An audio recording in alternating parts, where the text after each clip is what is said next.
আমাদের আজকের গল্পের নাম দাদির চাঁদে অভিযান। বন্ধুরা, গল্পটা শুরু করি।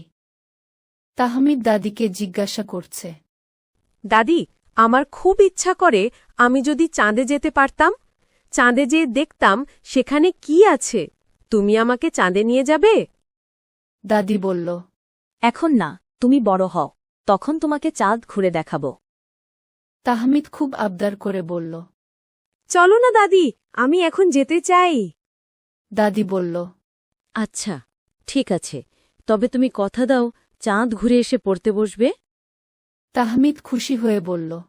কথা দিলাম দাদি, আমি পড়তে বসব। খাঁচার ভেতর থেকে টিয়া পাখিটি বলল, কাকা, দাদি, তুমি কি পাগল নাকি? চাঁদে যাবে কিভাবে? দাদি হেসে বলল, পাগল না রে, বিজ্ঞানী। এই বলে দাদি তাহমিদ ও টিয়াকে নিয়ে গেল একটা মহাকাশ কেন্দ্র ভবনে। তারপর দাদি তাহমিদ ও টিয়া মহাকাশযাত্রায় ব্যবহারের উপযোগী বিশেষ ধরনের পোশাক পরে নিল।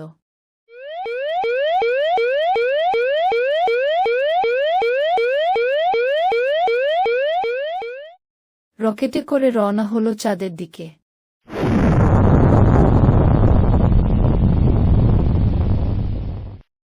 তাহমিদ বলছে, এটাই পৃথিবী, আমাদের ঘর। টিয়া বলছে, কা, আমি উড়ি, কিন্তু এত উঁচুতে নয়। কিছু সময় পরে রকেট চাঁদে নামল। তাহমিদ দাদিকে বলছে, দাদি, এটা কত শান্ত জায়গা। দাদি বলল। একদম নিস্তব্ধ, শুধু তারার আলো। হঠাৎ পাশে একটা ছোট আওয়াজ, একটু পরেই একটা এলিয়েন এসে তাহমিদকে স্বাগতম জানাল। এলিয়েনটি বলল, হ্যালো, আমি চাঁদের বন্ধু লুনা। তোমরা কে?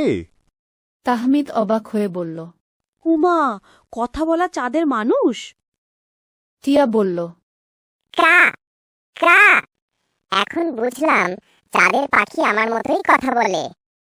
লুনা তাদের নিয়ে যায় চাঁদের নিচের গুহায়। সেখানে ঝলমলে পাথর, জ্বলজ্বলে ফুল। তাহমিদ বলল, দাদি, এই ফুলগুলো তো আলো দেয়। দাদি বলল। ওরা সূর্যের আলো জমা রাখে, তারপর রাতে জ্বলে। লুনা বলল। আমরা এগুলো দিয়ে ঘর আলোকিত করি। টিয়া বলল, কাকা, তাহলে তোমাদের বিদ্যুৎ বিল লাগে না। টিয়ার কথা শুনে সবাই হেসে দিল। লুনা বলল, তোমরা যখন পৃথিবীতে যাবে মনে রেখো, আলো শুধু বাইরে নয়, হৃদয়েও রাখতে হয়।